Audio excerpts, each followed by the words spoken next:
మన CITU anganwadi union రాష్ట్ర అధ్యక్షురాలు జయలక్ష్మి గారు చెప్పేటప్పుడు చెప్పినారు, బడ్జెట్ సమావేశాలు పెట్టబోతా ఉన్నారు. ఆ బడ్జెట్ సమావేశాల్లో అంగన్వాడీల కేటాయింపుల విషయంలో ప్రభుత్వాన్ని ఒక ఎజెండా చేయించాలి, ప్రభుత్వాన్ని ఆలోచింపజేయాలి.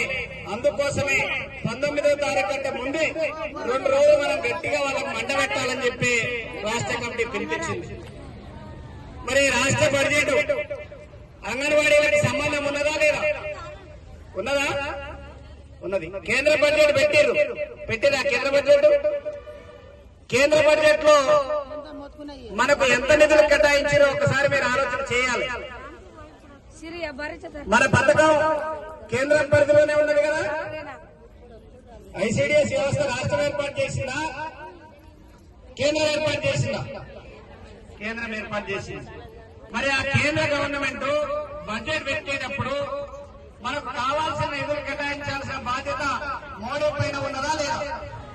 ఉంది. కానీ మరి మోడీ పెట్టిన బడ్జెట్ 50,65,345 కోట్లు పెట్టిండు.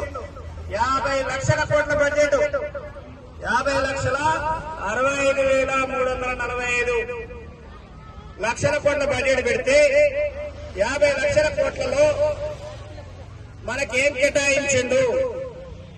ఏం కేటాయించిండనంటే ఆడ డిమాండ్ బ్యానర్ ఉండదు, భువనేశ్వర్ పక్కపడి ఇటు తిప్పాలి, మరి కనపడతలేదు.